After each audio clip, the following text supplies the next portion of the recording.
Assalamualaikum warahmatullahi wabarakatuh. Bismillahirrahmanirrahim. Alhamdulillahi rabbil alamin. Wa bihi nasta'inu ala umuri dunya waddin. Wassalatu wassalamu ala asyrafil anbiya'i wal mursalin. Wa ala alihi wa sahbihi ajma'in. Wala hawla wala quwwata illa billahil aliyyil azim. Wala hawla wala quwwata illa billahil aliyyil azim. Wala hawla wala quwwata illa billahil aliyyil azim. Tidak ada daya dan kekuatan kecuali dari Allah Al-Ali, Zat yang maha tinggi, Al-Azim, Zat yang maha agung. Allahumma inna nas'aluka al-huda wat-tuqa wal-afafa wal-ghina. Amin ya rabbal alamin. Para jamaah rahimani wa rahimakumullah. Nabi sallallahu alaihi wasallam bersabda, "Inna lillahi ahlina minan nas." Qalu man hum ya Rasulullah? Qala ahlul Quran, ahlullahi wa khassatuh. Sesungguhnya Allah memiliki keluarga dari kalangan manusia. Para sahabat bertanya, siapa keluarga Allah dari kalangan manusia? Qala, Nabi menjawab, ahlul Quran, ahli Al-Quran, ahlullahi wa khassatuh. Mereka lah keluarganya Allah dan orang-orang khususnya. Apakah yang dimaksud adalah hufaz, para penghafal Al-Quran? Para ulama menjelaskan hadis ini terkait dengan para penghafal Al-Quran, tetapi tidak mutlak harus para penghafal Al-Quran. Kenapa para ulama ketika membawakan hadis ini maksudnya untuk menghafal Al-Quran? Karena secara umum yang banyak interaksi dengan Al-Quran adalah hafiz, hufaz. Secara umum yang banyak berinteraksi dengan Al-Quran adalah para hufaz, penghafal Al-Quran. Menghafalnya tidak ringan, dari ayat ke ayat ke ayat ke ayat sampai 10 halaman setengah juz, ayat 10 halaman lagi 1 juz genap. Sebelum melanjutkan ke juz yang kedua, ini 1 juz yang sudah dihafal, diulang, maju juz yang berikutnya, satu ayat, sampai 20 halaman juz yang kedua. Dan itu baru hafalan awal, belum mengulang-ulangnya. Itu hufaz, berinteraksinya dengan Al-Quran sangat banyak. Belum lagi ketika sudah menghafal, mereka menjaganya, memakai target-target tertentu. Ada target memang menyediakan waktu khusus sambil duduk untuk murojaah. Ada target sambil berjalan, sambil aktivitas murojaah, apa yang bisa dimurojaah sambil aktivitas. Jadi berinteraksinya dengan Al-Quran sangat banyak, sehingga para ulama mengatakan ahlul Quran, ahlullahi wa khassatuh, keluarga Allah dari kalangan manusia adalah ahli Al-Quran. Mereka adalah orang-orang khususnya Allah, maksudnya para hufaz. Tetapi tentunya para jamaah tidak harus para hufaz. Ketika kita bukan hafiz, bukan hufaz, tapi kita banyak berinteraksi, kita terus membacanya, siang malam membacanya, kemudian mengulang-ulang hafalan yang telah dihafalnya, kemudian mentadabburinya, kemudian mengikuti kajian-kajian tafsir, kemudian berusaha memahaminya dan menyesuaikan apa yang dilakukan harian sudah sesuai belum. Jadi meskipun tidak hafal Al-Quran, ketika interaksinya banyak sedemikian rupa, maka insya Allah masuk di dalamnya. Masuk ahlullah wa khassatuh, keluarga Allah dan orang-orang khususnya. Makanya para jamaah, kita punya azam kuat, kita akan terus mengkaji tafsir pelan-pelan. Ini sampai surat Hud, nanti surat Yusuf, nanti surat Ar-Ra'du, nanti surat Ibrahim, nanti surat Hijr, nanti surat An-Nahl, Al-Isra, dan seterusnya sampai Anas. Insya Allah kita memohon kepada Allah agar diberi kekuatan untuk itu, karena kita pengen masuk kategori Ahlul Quran. Para jamaah rahimakumullah, terakhir kita memasuki ayat 95 dari surat Hud. Kita baru memasuki ayat 95. Kita akan bacakan lagi ayat 95. A'udzu billahi minasyaitonir rajim. Ka'an lam yaghnaw fiha ala bu'dan limadyan kama ba'idat Thamud. Seolah-olah mereka belum pernah tinggal di tempat itu. Ingatlah, binasalah penduduk Madian, sebagaimana kaum Samud juga telah binasa. Barakallahu fiik.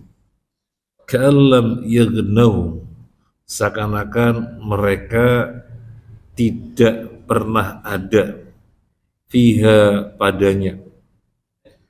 Ala ketahuilah, bu'da binasalah, limadiyana bagi Madian, kama sebagaimana ba'idat binasa Thamudu Thamud.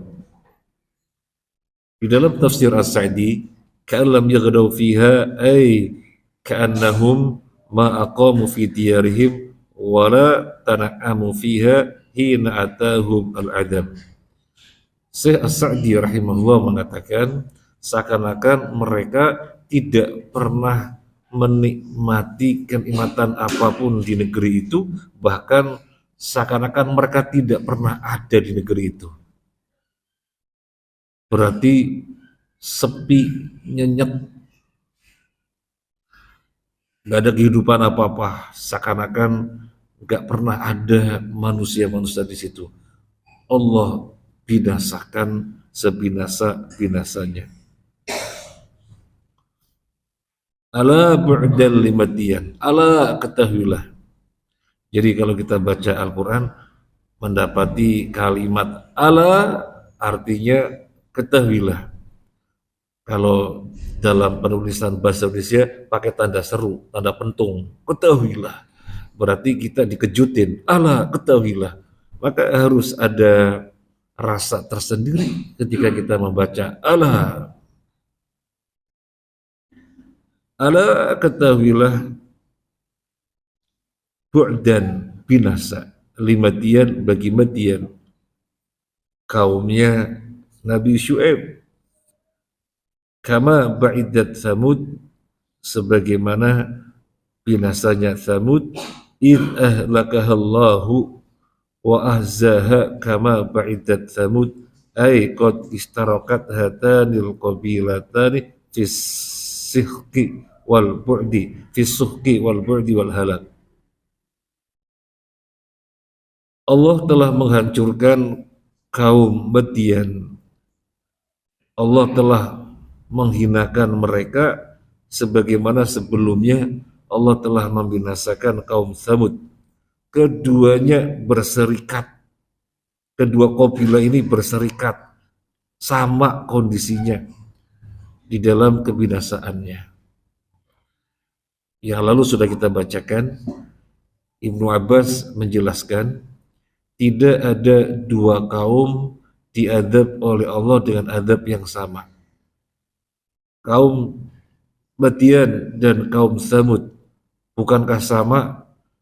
Iya, sama-sama dengan teriakan. Bedanya Madian teriakan dari atas, Tsamud teriakan dari bawah. Maka binasalah Madian sebagaimana binasanya Tsamud. Ibnu Abbas menjelaskan binasanya sama dengan adab yang sama, itu teriakan, sama-sama adabnya teriakan. Teriakannya siapa? Teriakannya malaikat. Ada mufasir yang menjelaskan teriakannya malaikat Jibril. Bedanya untuk kaum Madian teriakannya dari atas, kaum Tsamud teriakannya dari bawah. Ini tafsir Ibnu Abbas. Binasalah Madian sebagaimana binasa Tsamud. Wa Syu'aib alaihi salam kana yusamma khatibal anbiya li husni muraja'atihi liqaumihi wa fi qissatihi minal fawaid wal ibar syai'un katsir. Syu'aib alaihi salam yang diutus oleh Allah di tengah-tengah Madian, beliau dikenal dengan Khatibul Anbiya, juru khutbahnya, juru bicaranya para nabi, itu sebutan. Syu'aib dikenal dengan juru bicaranya para nabi karena seringnya berinteraksi dengan kaumnya, bagusnya perhatian beliau dengan kaumnya, sering bersinggungan dengan kaumnya, sering berhadapan dengan kaumnya. Sehingga dari kisahnya Syu'aib banyak faedah-faedah dan pelajaran-pelajaran. Fawaid, faedah-faedah, wa'ibar, pelajaran-pelajaran. Nah, di sini Syahsadi menjelaskan secara panjang lebar apa faedah dan pelajarannya. Kita baca pelan-pelan. Minha annal kufar kama yu'aqabuna wa yukhatabuna bi asril Islam fakadzalika bi syara'ihi wa furu'ihi li anna Syu'aiban da'a qaumahu ila tauhid wa ila ifa'il mikyal wal mizan wa ja'ala al-wa'id murattaban ala majmu'i dzalika. Orang-orang kafir mereka didakwai dengan pokok-pokok Islam dan cabang-cabangnya. Artinya semuanya disampaikan, yang pokok-pokok dan yang cabang-cabangnya. Sebagaimana Madian, Nabi Syu'aib mendakwai mereka dengan yang pokok, tauhid, dan juga cabang-cabangnya, memenuhi timbangan, jangan ngurang-ngurangi takaran, itu kan sifatnya cabang, furu, semuanya disampaikan. Artinya apa? Artinya tidak ada ajaran yang tersisa, semuanya sudah sempurna disampaikan. Berarti sudah jelas gamblang, sudah jelas gamblang. Tetapi kok kemudian melawan, menentang, tidak mengamalkan, ya sudah, yang berikutnya adalah ancaman. Jadi disebutkannya ancaman, disebutkannya ancaman setelah ajaran disampaikan semuanya. Setelah ajaran disampaikan semuanya. Sekarang kita lanjutkan, itu yang terakhir sampai situ. Pada pertemuan yang lalu sampai situ. Sekarang kita lanjutkan. Wa minha anna naqsal makayil wal mawazin min kabairid dzunub wa tuhsya al uqubah al ajilah ala man ta'ata dzalika wa anna dzalika min sariqati amwalin nas wa idza kana sariqatuhum fil makayil wal mawazin mujibatun lil wa'id fa sariqatuhum ala wajil qahri wal ghalabah min babi aula wa ahra. Kata Syahsadi, pengurangan timbangan pengurangan takaran kategorinya dosa besar. Kategorinya dosa besar. Bahkan dikhawatirkan termasuk azab yang disegerakan bagi yang berbuat demikian. Kita ingat hadis Nabi, ada dua dosa yang Allah segerakan azabnya. Apa dan apa? Ada dua dosa yang Allah segerakan azabnya. Apa dan apa? Yang pertama, durhaka kepada orang tua. Yang kedua, zalim, kezaliman. Jadi Nabi SAW bersabda yang maknanya ada dosa yang Allah segerakan azabnya. Yang pertama, uququl walidain, durhaka kepada orang tua. Sampai ada cerita malin kundang kan, tapi itu kan cerita.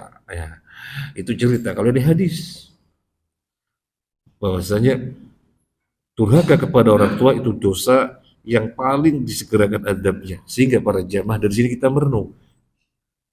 Kalau misalnya kita hidupnya kayak nggak tenang, gundah gulana, kayak gelisah terus. Kenapa ya? Jangan-jangan kita ada salah sama orang tua. Allah tegur. Sifatnya baru teguran itu. Dan alhamdulillah kita sadar. Sehingga kita langsung minta maaf sama orang tua. Bisa jadi begitu. Maka bersyukurlah orang yang mendapatkan hadis ini. Sehingga suatu ketika gundah gulana apa langsung sadar khawatirnya ada salah sama orang tua sehingga Allah tegur. Karena Nabi bersabda dua macam dosa yang disegerakan azabnya adalah durhaka. Yang kedua kedzaliman. Maka di sini Syekh Sa'di mengatakan dan dikhawatirkan ini termasuk dosa yang disegerakan azab karena bagian dari kedzaliman atau praktek kedzaliman. Lebih lanjut Syekh Sa'di mengatakan ini kan prakteknya praktek mencuri, ngurangi timbangan, ngurangi takaran secara sembunyi-sembunyi. Si pembeli, si pelanggan tidak menyadari kalau timbangannya dikurangin, kalau takarannya dikurangin, tidak sempurna. Jadi sembunyi-sembunyi. Lah, kalau pencurian atau praktek kecurangan dengan sembunyi-sembunyi saja diancam dengan adab sedemikian rupa, lalu bagaimana mendolimi hak orang lain dengan qahar wal ghalabah? Bukan sembunyi-sembunyi lagi, tapi dengan power, dengan kekuasaan. Maka ini lebih utama lagi ancaman adabnya. Bagaimana dengan power, dengan kekuasaan? Ya mereka berkuasa, mereka punya kekuatan. Kemudian atas nama aturan, atas nama undang-undang, dibikin kebijakan-kebijakan yang sesungguhnya ngeruk hartanya rakyat. Tetapi karena atas nama undang-undang, aturan atau semacamnya, ini perkara legal. Siapa yang melawan? Gak ada yang bisa melawan. Gak ada yang melawan karena punya kekuasaan. Wah ini kata Syekh Sa'di lebih utama lagi untuk dikecam. Padahal yang disebutkan dalam Al-Quran ngurangi timbangan, ngurangi takaran, sifatnya sembunyi-sembunyi. Lalu bagaimana kalau dengan bil qahri wal ghalabah, dengan kekuasaan dan pemaksaan. Dengan kekuasaan dan pemaksaan. Ini lebih parah lagi. Ini lebih parah lagi. Makanya barangkali ada di antara kaum muslimin yang kerjanya di instansi pajak segera keluar. Segera keluar. Dan Nabi tegas menyatakan sohibul maksi finnar. Pemungut pajak itu tempatnya di neraka.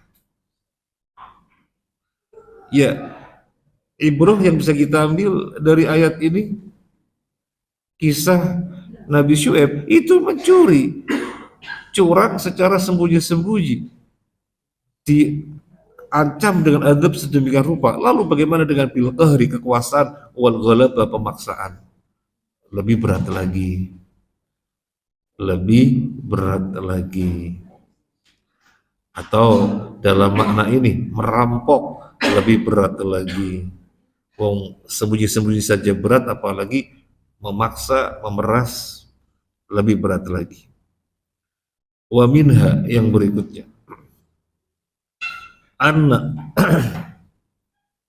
annal jaza min jinsil amal.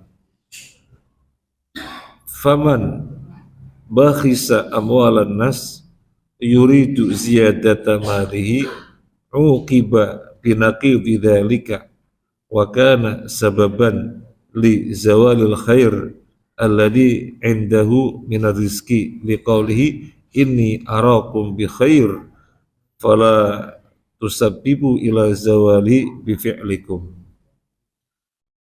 Kata Syekh Sa'di rahimahullah ta'ala, balasan itu sesuai dengan jenis amalan. Orang yang mencurangi hartanya manusia biar hartanya sendiri bertambah, nggak hak, iya nggak hak, tetapi biar bertambah, caranya mencurangi hartanya orang lain, maka dia diadab dengan yang sejenisnya, diadab dengan yang sejenisnya. Di dalam kisah Nabi Syuaib bagaimana? Yang disebutkan di dalam Al-Quran yang sudah kita bacakan beberapa ayat sebelumnya, kaum Nabi Syuaib itu hidup di muka bumi dengan gemah ripah loh jinawi, makmur sekali, sampai Nabi Syuaib mengatakan, ini arakum bi khairin, saya melihat kalian bi khairin, di atas kebaikan. Di atas kebaikan apa maksudnya? Di atas kehidupan yang makmur sekali dan sangat kuat sekali, ditakuti oleh kaum-kaum yang lainnya.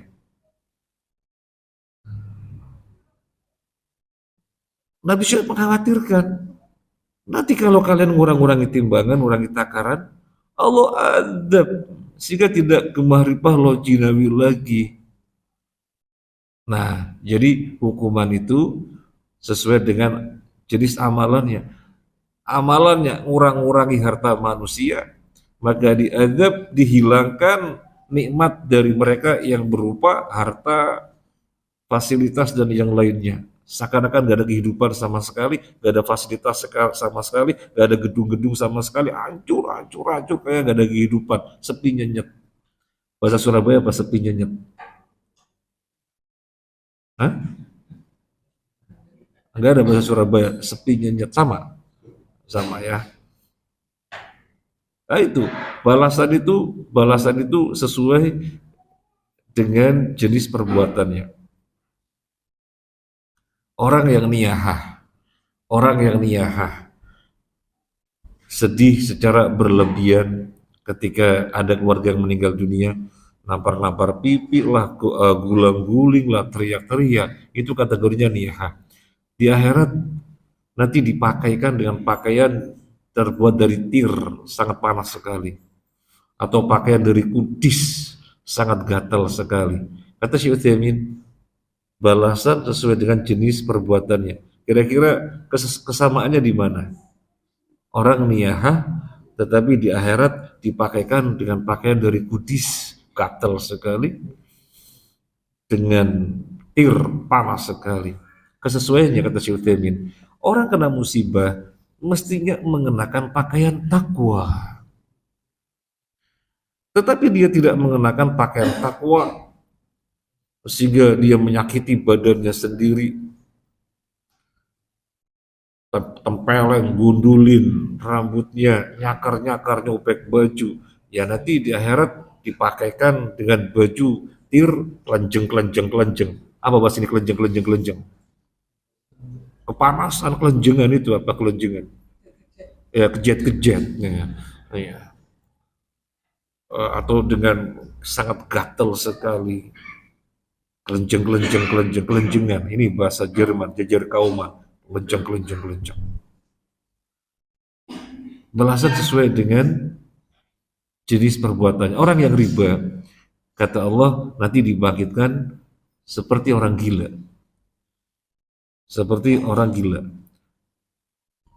Alladzina ya'kuluna riba la yaqumuna illa kama yaqumul ladzi yatakhabbathu syaitanu minal mas. Orang yang makan riba nanti dibangkitkan pada hari kiamat seperti orang yang kesurupan setan lagi gila. Ya sesuai dengan perbuatannya. Apa kata Syekh As-Sa'di? Kok dibangkitkan kayak orang gila? Orang kesurupan, orang gila. Loh, di mana kesamaan dengan perbuatannya?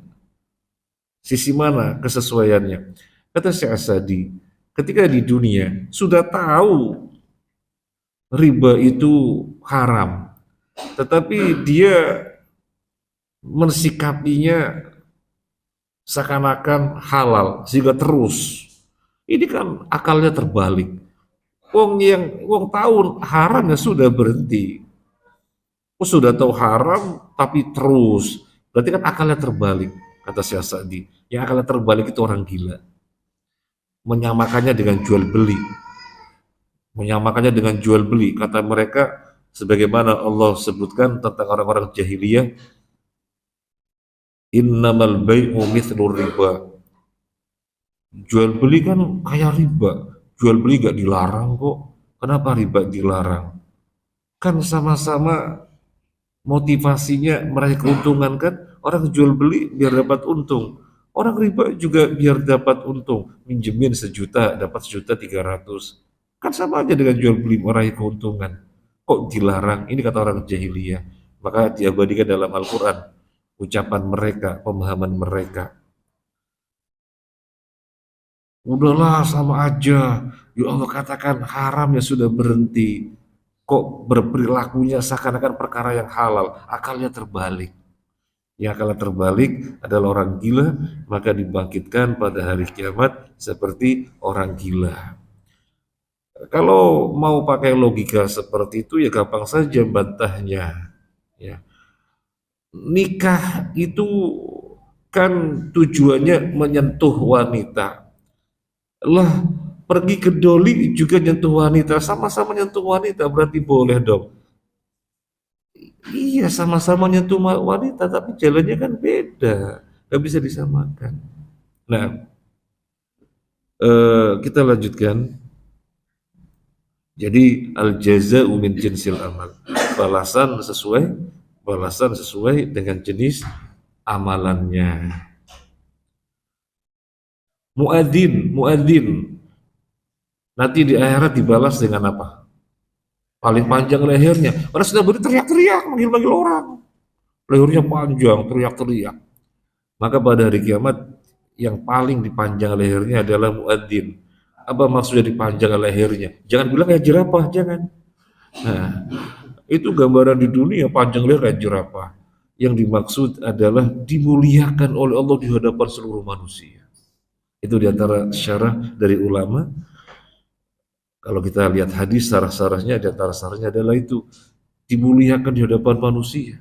Karena ketika di dunia membantu manusia mengingatkan sudah masuk waktu sholat, ayo datang ke masjid, maka dibalas lehernya paling panjang. Balasan itu sesuai dengan jenis amalannya. Wa minha, diantaranya, anna alal abdi ayyakna'a bima atahullah wa yakna'a bil halal anil haram wa bil makasib al mubahah anil makasib al muharramah wa nadzalika khairun lahu liqaulihi baqiyatullahi khairul lakum fa fi dzalika minal barakah wa ziyadatu rizqi ma laysa fit takalib alal asbab al muharramah minal muhaq wa didil barakah. Syekh Sa'di mengatakan seorang hamba seyogyanya qanaah dengan apa yang sudah Allah bagikan. Qanaah sehingga dia mengambil yang halal-halal saja, jangan mengambil yang haram. mengambil pekerjaan yang memang mubah, jangan pekerjaan yang haram. Itu namanya qanaah. Ini halal, ini saya ambil, ini halal, ini haram enggak. Lu untungnya nanti banyak, biarin. Enggak halal, saya terima yang halal-halal saja. Dapatnya segini, ya nggak apa-apa. Sudah berupaya keras, al takdiran segini, saya atur-atur saja gimana biar cukup. Nah nanti kalau orang bisa qanaah, dijadikan hatinya merasa cukup, sehingga adem ayem. Yang nggak merasa cukup dan kurang terus kan karena tidak qanaah, dan memang manusia diciptakan dengan tabiat demikian, makanya perlu disadari dan diperangi. Innal insana khuliqa halu'a, idza masahu syarru jazu'a, wa idza masahul wa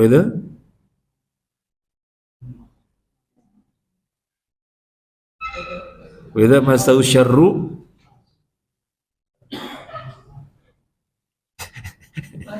manu.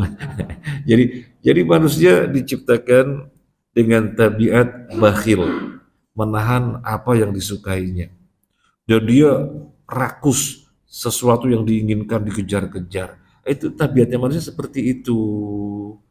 Maka harus disadari kalau tabiatnya diikutin nanti nggak pernah puas. Orang nggak pernah puas, merasa kurang terus. Banyak kayak apapun dirasanya tidak cukup, kurang. Kata Nabi, sudah emas satu lembah, pengen emas lembah yang kedua. Nanti pengen emas lembah yang ketiga. Nggak pernah merasa cukup.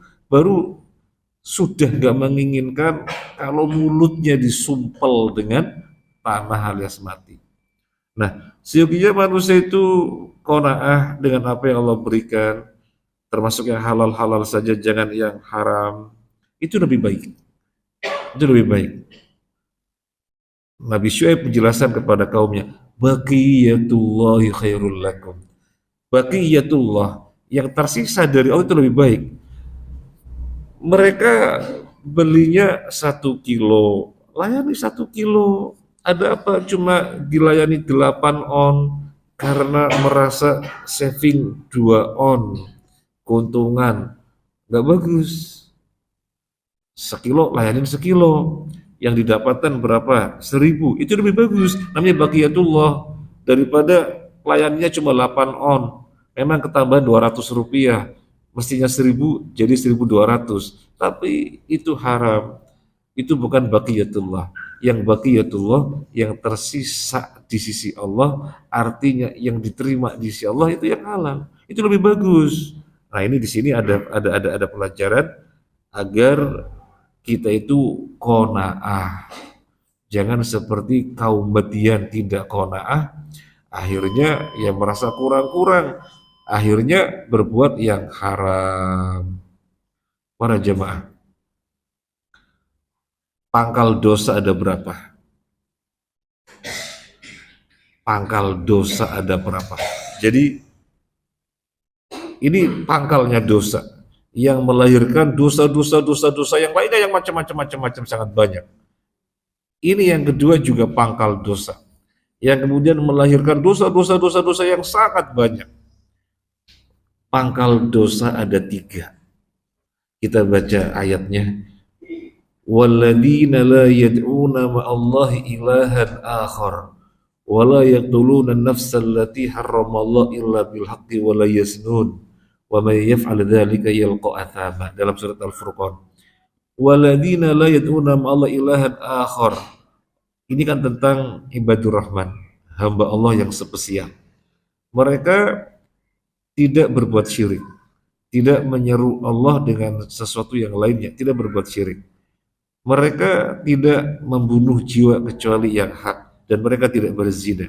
Jadi ibadur rahman tidak syirik, tidak membunuh, dan tidak zina.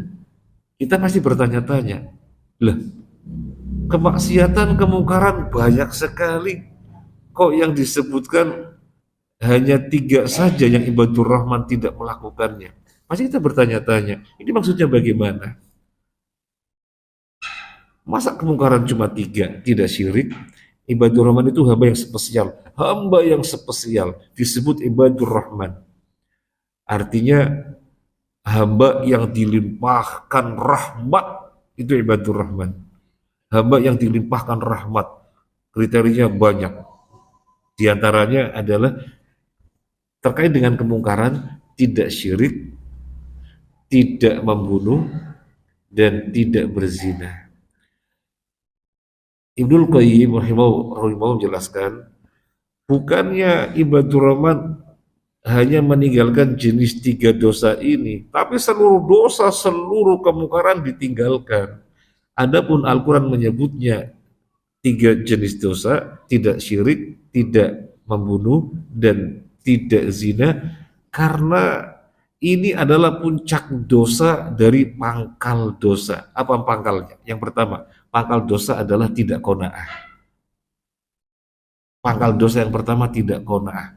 Orang kalau tidak qanaah akan melahirkan kemungkaran yang sangat banyak, puncaknya lari kepada Mbah Kober, puncaknya lari kepada Dewi Sri, puncaknya lari kepada Gunung Kawi, karena tidak qanaah. Jadi karena tidak qanaah, lahir dosa sangat banyak, puncaknya kesyirikan. Yang kedua, pangkal dosa yang berupa tidak mengendalikan emosi. Orang kalau tidak mengendalikan emosi akan terlahir dosa-dosa yang sangat banyak. Tidak mengendalikan emosi, nojok. Tidak mengendalikan emosi, nempeleng. Tidak mengendalikan emosi, nendang.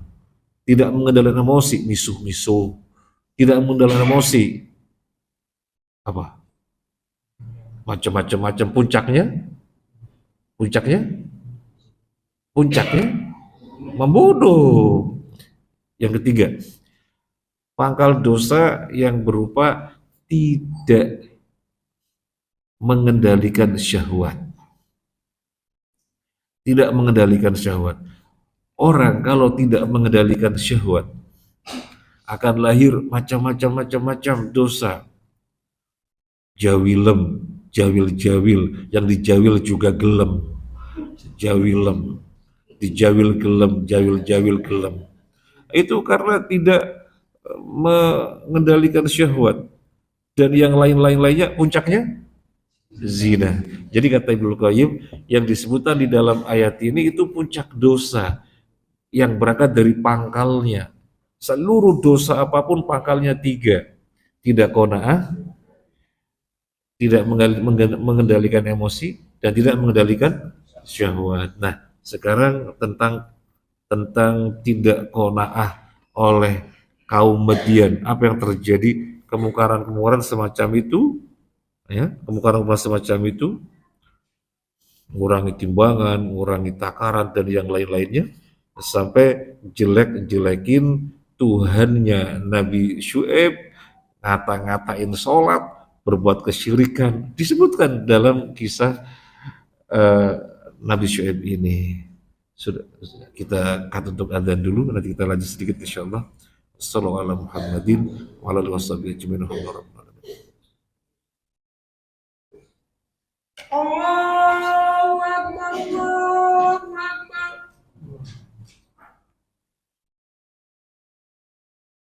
Allahu Akbar, Allahu Akbar. Asyhadu an la ilaha illallah.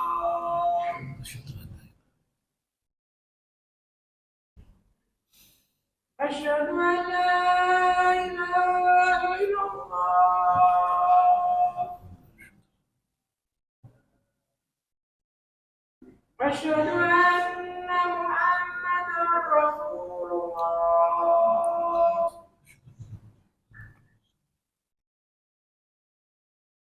Asyhadu anna Muhammadar Rasulullah.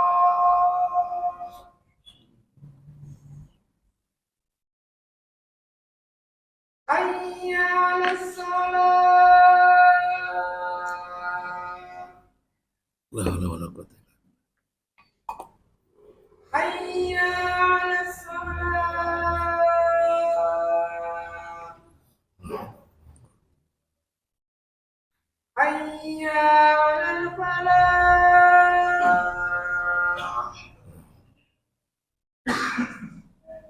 حي على الفلاح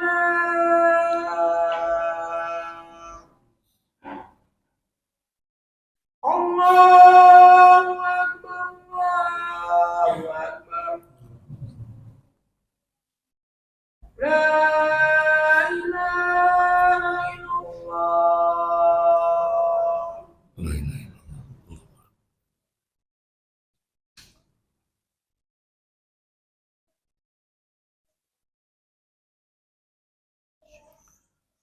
Bismillah, walhamdulillah, wassalatu wassalamu ala rasulillah wa ala alihi wa sahbihi wa mawalah. Allahumma inna nas'aluka ilman nafi'a wa rizqan thayyiban wasi'a wa amalan mutaqabbala, amin ya rabbal alamin. Masih faedah dari Syekh Sa'di bahwa seorang hamba harus qanaah terhadap apa yang Allah bagikan, sehingga nanti dia pasti mengambil yang halal-halal dan ridho dengan kadar yang seberapapun. Qanaah menjadikan cukup sehingga tidak gundah, tidak gelisah, dia turatur. Ya kalau orang lain kemana-mana nyaman pakai mobil gak kehujanan, saya alhamdulillah bisa dengan sepeda motor. Kalau hujan, ya pakai jas hujan lah. Nah demikian juga yang pakai sepeda pancal karena gak punya sepeda motor, kemana-mana pakai sepeda pancal. Loh lama loh sampainya, ya berangkat awal waktu lah. Malah lebih sehat dan seterusnya. Jadi pinter mengkondisikan diri sehingga bagaimanapun apapun seberapapun dirasakannya cukup dan bisa dinikmati. Itu orang qanaah. Para jamaah rahimakumullah, dan disitulah keberkahan. Dzalika minal barokah. Di situ terdapat keberkahan. Wa ziyadatur rizki ma laysa fit takalib al asbab al muharramah. Rizkinya bertambah tanpa upaya-upaya yang haram. Jadi benar-benar merupakan rizkinya bertambah tanpa upaya yang haram. Para jamaah rahimakumullah, apakah rizki orang menjadi lebih banyak dengan berbuat yang haram, nyolong, korupsi, nilep, garong? Kemudian apakah rizkinya menjadi lebih banyak? Yang kita bisa menalar, kalau begini-begini ya hanya begini-begini. Coba kalau nyolong, garong, korupsi, kan cepat punya rumah, cepat punya gedung, cepat punya helikopter. Berarti kan dengan nyolong, garong, atau jalan-jalan yang haram, rezeki jadi bertambah. Apa begitu? Apa begitu? Syekh Dr. Usman Al-Khamis menjelaskan, rizki itu sudah Allah tetapkan dan orang gak akan meninggal hingga rizki yang telah ditetapkan itu sudah diberikan semuanya. Kalau orang kemudian mengambil sesuatu yang haram, maka sesungguhnya rizkinya yang didapatkan itu, kalau dia tidak mengambil yang haram, akan Allah kasih, sehingga sebenarnya didapatkan halal. Tetapi dia mendapatkan yang haram, gak akan bertambah, malah kecampur, ada halal ada haram. Dalam bahasa kita begini, seseorang ditetapkan rizkinya sampai meninggal itu misalnya 500 M, 500 miliar. Kalau dia tidak mengambil yang haram-haram, dengan yang halal-halal saja, akan Allah kasih sampai 500 M, karena sudah ditetapkan 500 M, akan Allah kasih. Tapi karena dia mengambil yang haram-haram juga, ya tetap 500 M. Nggak akan bertambah. Nah, ini kurang lebih penjelasannya Syekh Dr. Usman Al-Khamis. Nah, penjelasan yang lainnya. Seandainya kemudian nyatanya tuh pertama juga bisa ini, bisa ini, bisa ini. Yang sesungguhnya bukan haknya, karena ngambilnya dengan cara yang haram. Akan Allah datangkan permasalahan-permasalahan yang ludas juga, karena memang bukan haknya.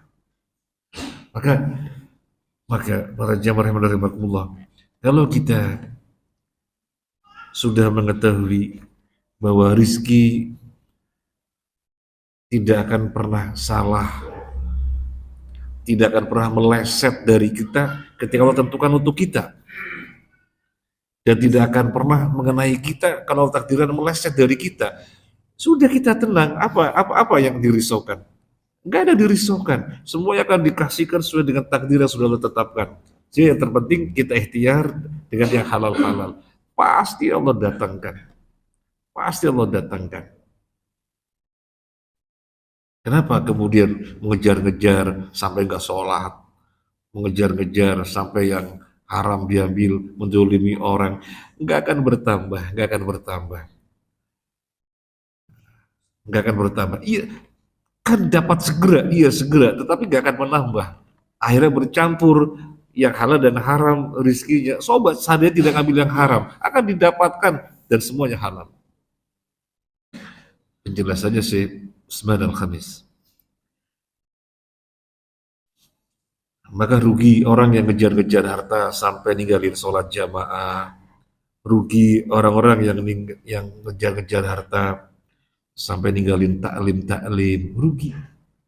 Gak akan berubah. Taklim tetap taklim, jamaah tetap jamaah, saatnya kerja. Nah,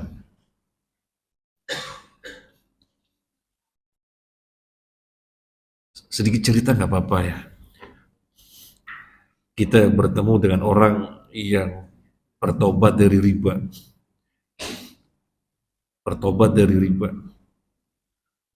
Dia mentertawakan dirinya sendiri. Kakak beradik. Yang satu sudah paham tentang riba, maka ngomong saudaranya, itu riba mas. Tapi belum mau berhenti, sudah dikasih tahu. Yang satu berhenti, maunya yang halal-halal semuanya. Yang satu ini awalnya ikut asuransi kesehatan. Dihentikan sudah,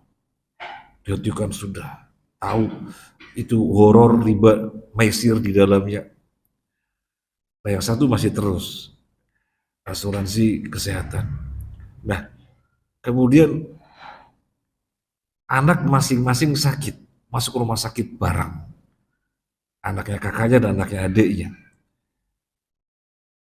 Yang sudah bertobat dari riba bilang begini, alhamdulillah, saya bisa bayar 20 juta. Alhamdulillah, Allah kasih rezeki, saya bisa bayar 20 juta. Terus adiknya, atau mana kakaknya adiknya gitu, saya agak lupa. Oh, yang masih riba kakaknya. Wah, saya dengan ikut asuransi, alhamdulillah, coba kalau gak ada asuransi.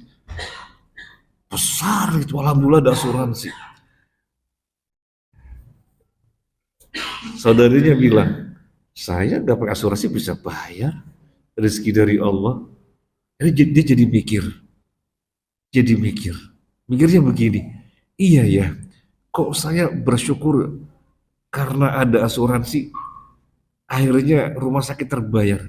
Kenapa saya tidak bersyukur dikasih kesehatan ya? Karena setelah dia berhenti, gak pernah sakit sampai sekarang, sudah bertahun-tahun. Gak pernah sakit. Nah, ini bisa jadi itu bukan hak saya, makanya akhirnya habis dikeluarkan untuk biaya rumah sakit. Begitu sudah berhenti, gak pernah sakit kayak itu lagi. Saudarinya yang sudah berhenti duluan, mas coba ingat-ingat mas, sejak berhenti sampai sekarang anak saya masuk rumah sakit apa enggak? Iya enggak ya. Nah, itu namanya rezeki. Jadi sama-sama ini. Jadi kita cuma dengerin saja. Keduanya cerita, kita dengerin saja. Ya. Kita dengerin saja. Masya Allah. Ya. Masya Allah. Sekarang kita lanjutkan. Wa minha anna dzalika min lawazimil iman wa atharihi. Fa innahu rattabal amal bihi ala wujudil iman fadalla ala annahu idza lam yujad al amal fal iman naqisun au ma'dumun. Para jamaah rahimakumullah. Ini kisah tentang Nabi Syuaib memperingatkan kaumnya yang beramal dengan amalan keburukan berupa apa? Ngurang-ngurangi timbangan, ngurang-ngurangi takaran. Menunjukkan iman itu bukan perkara hati saja. Kalau iman itu perkara hati saja, ngapain Nabi Syuaib sibuk-sibuk ngurusin amalan? Nah, makanya kan Ahlussunnah wal Jamaah mendefinisikan iman, al-imanu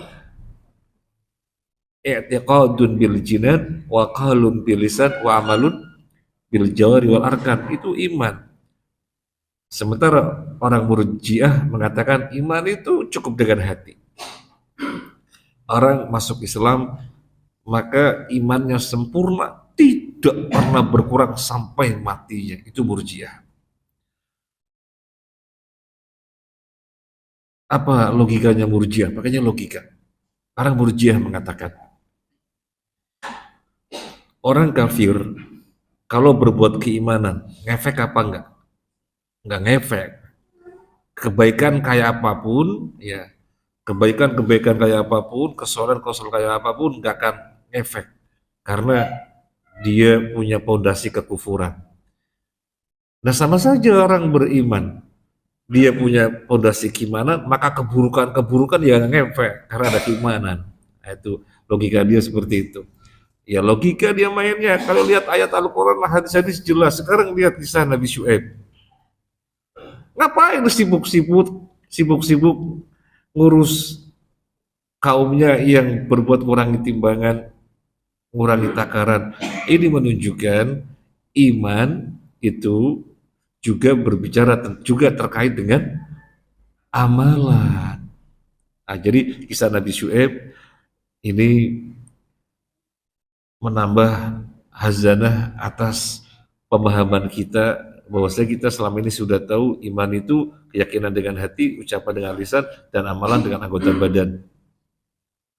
Makanya Nabi Syuaib tidak sibuk ngajak-ngajak untuk tidak syirik, tidak itu saja, tetapi juga sibuk dengan amalan, karena amalan bagian dari iman. Dan terlalu banyak di dalam Al-Quran amalan disandingkan dengan iman. Innalladzina amanu wa amilus sholihati, terlalu banyak. Ini saja masih banyak ini tadabbur asadi masih banyak. Memang Masya Allah beliau ketika mentadaburi dalam sampai para masyih mengatakan tafsir yang sederhana tapi penuh kaidah itu tafsir As-Sa'di. Kita sering mendengar dari ucapan para masyayikh ketika daurah demikian. Terima kasih banyak, jazakallahu khairan. Semoga bermanfaat. Mohon maaf atas hal-hal yang kurang berkenan. Subhanakallahumma wa bihamdika asyhadu an la ilaha illa anta astaghfiruka wa atubu ilaik. Assalamualaikum warahmatullahi wabarakatuh.